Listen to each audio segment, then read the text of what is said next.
ನಾನು ಒಬ್ಬಳು ರಂಗಭೂಮಿ ಕಲಾವಿದೆ.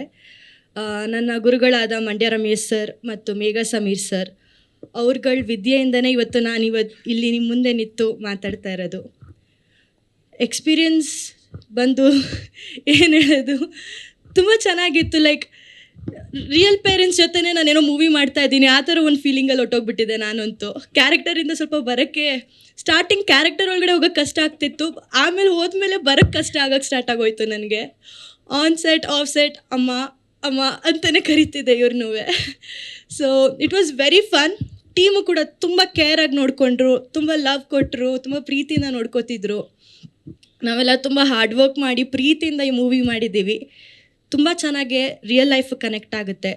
ಎಲ್ಲರೂ ಥಿಯೇಟ್ರಿಗೆ ಬಂದು ನೋಡಿ, ತುಂಬ ಖುಷಿ ಆಗುತ್ತೆ ನಮಗೂ, ಮತ್ತು ನೀವು ಕೂಡ ತುಂಬ ಎಂಜಾಯ್ ಮಾಡ್ತೀರಾ. And also thank you so much to my parents. ನನ್ನ ತಂದೆ ತಾಯಿಗೆ ತುಂಬ ಥ್ಯಾಂಕ್ ಯು. ಅವ್ರ ಸಪೋರ್ಟ್ ಇಲ್ಲ ಅಂದರೆ ನಾನು ಮೇ ಬಿ ಎಲ್ಲೂ ಇರೋಕ್ಕಾಗ್ತಿರ್ಲಿಲ್ವೇನೋ. ಅವ್ರ ಸಪೋರ್ಟ್ ಇರೋದ್ರಿಂದನೇ ನಾನು ವಿದ್ಯೆ ಕಲಿತು ಇವತ್ತು ಇಲ್ಲಿ ಬಂದು ಪರ್ಫಾರ್ಮ್ ಮಾಡಿ ನಟನೆ ಮಾಡಿ ಮೂವಿಲಿ ಇವತ್ತು ನಿಮ್ಮ ಮುಂದೆ ನಿಂತ್ಕೊಂಡು ಮಾತಾಡ್ತಾ ಇದ್ದೀನಿ. Thank you so much. ಬೇಗ ಎಲ್ಲರೂ ಥಿಯೇಟ್ರಲ್ಲಿ ಸಿಗೋಣ. ಜನ್ಝಿ ಜನ್ರೇಷನ್ ಅಂತ ಎಲ್ಲರೂ ಕೇಳ್ಪಟ್ಟಿರ್ತೀರ. ಈಗ ಜನ್ರೇಷನ್ ಅವ್ರದ್ದೇ ಸ್ವಲ್ಪ ಮೇನಲ್ಲಿ ನಡೀತಾ ಇರೋದು. ಸೊ ಸ್ಟೂಡೆಂಟ್ಸ್ಗೆ, ಎಸ್ಪೆಷಲಿ ಸ್ಟೂಡೆಂಟ್ಸ್ಗೆ ಇದು ರಿಯಲ್ ಲೈಫಲ್ಲಿ ಆಗ್ತಿರುತ್ತೆ. ನಮ್ಗೆ ಯಾರಿಗೂ ಅದು ಆಚೆ ಕಾಣಲ್ಲ, ಬಟ್ ಒಳಗೆ ಗೊತ್ತು ಯಾರ್ಯಾರ ಲೈಫಲ್ಲಿ ಏನೇನು ಆಗ್ತಾ ಇದೆ ಅಂತ. ಸೊ ಈ ಮೂವಿ ನೋಡಿದಾಗ ತುಂಬ ಸ್ಟೋರೀಸ್ ಇದೆ.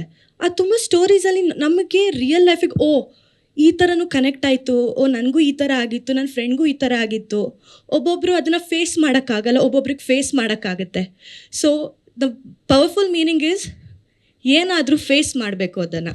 ಸ್ಟೂಡೆಂಟ್ಸ್ ಆಗಿರ್ಬೋದು, ದೊಡ್ಡವರಾಗಿರ್ಬೋದು, ಎಲ್ಲನೂ ಅಡಿಕ್ಟ್ ಮಾಡ್ಕೊಳ್ಳೋದು ಬೇಡ. ಈವನ್ ಫೋನಲ್ಲಿ ಗುಡ್ ಸ್ಟಫು ಇದೆ, ಬ್ಯಾಡ್ ಸ್ಟಫು ಇದೆ. ಸೊ ಎಲ್ಲನೂ ನೋಡಿಕೊಂಡು ಯಾವ್ದು ನಮಗೆ ಸರಿ ಅನಿಸುತ್ತೆ ಅದನ್ನು ಚೂಸ್ ಮಾಡೋದು ಒಳ್ಳೇದು ಅನ್ಕೋತೀನಿ. Even for students, especially students.